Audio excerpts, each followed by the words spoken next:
All right, so get this. Kenya's government is trying to digitize every single government purchase. I mean, everything.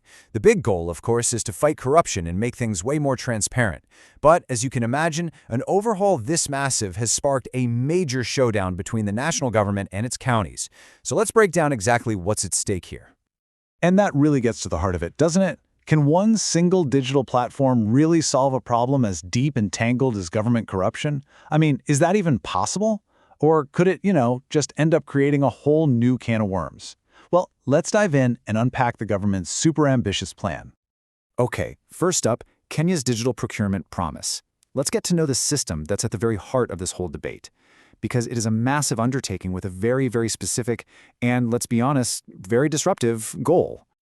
So, the system itself is called the Integrated Government Procurement Platform, or IGPP for short. And here's the kicker, the National Treasury has made it mandatory. We're talking for everyone, ministries, state agencies, and all 47 county governments.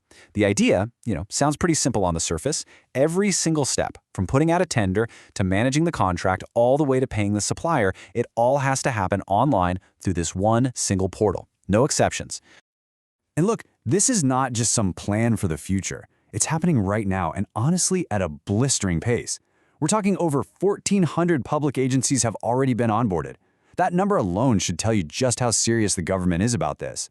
They are not messing around. They want this to be the new standard, and they're moving fast to make it happen. All right, Section 2, the vision for transparency. So what's the big idea here? Why this massive, rapid shift? Well, if you look at it from the government's point of view, this whole thing is about kicking off a new era of transparency and efficiency in how public money gets spent. And trust me, the ambition here is absolutely massive. The government is betting that this single platform can seriously curb corruption. How? By getting rid of all those manual, paper-based processes, the kind where backroom deals can easily be made. The plan is also to standardize the rules for everyone, speed up those notoriously slow payments to suppliers, and even let officials monitor contracts in real time.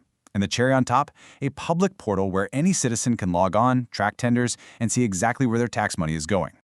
It's also really important to see that this isn't happening in a vacuum. This whole IGPP thing, it's actually a cornerstone of President William Ruto's much bigger promise to digitize 100% of government services by 2026. So yeah, this is about way more than just procurement. It's about transforming how the entire government operates, from top to bottom. Okay. On to our third section, a pushback from the ground.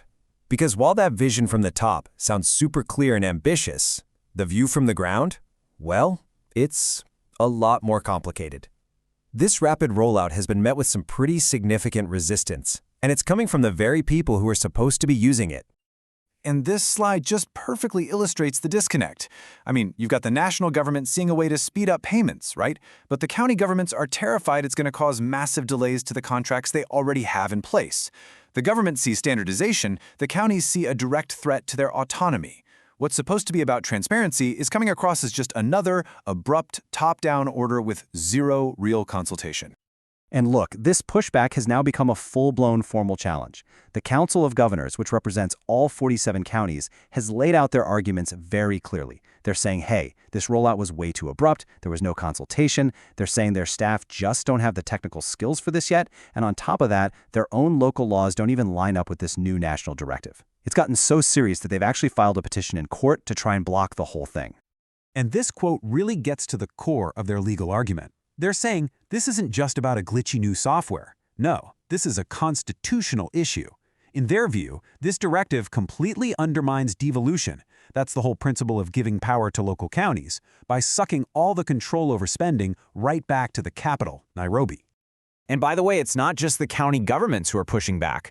Think about the small and medium-sized businesses, the suppliers who actually depend on these government contracts.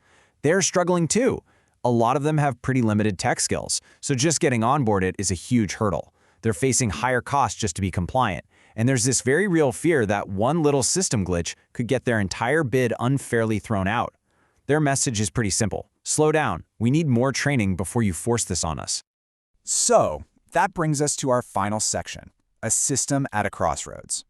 What we have here is this really powerful, grand vision for reform just clashing head-on with the messy, practical realities on the ground. And that puts this whole e-procurement project at a really critical crossroads. So is there a path forward here?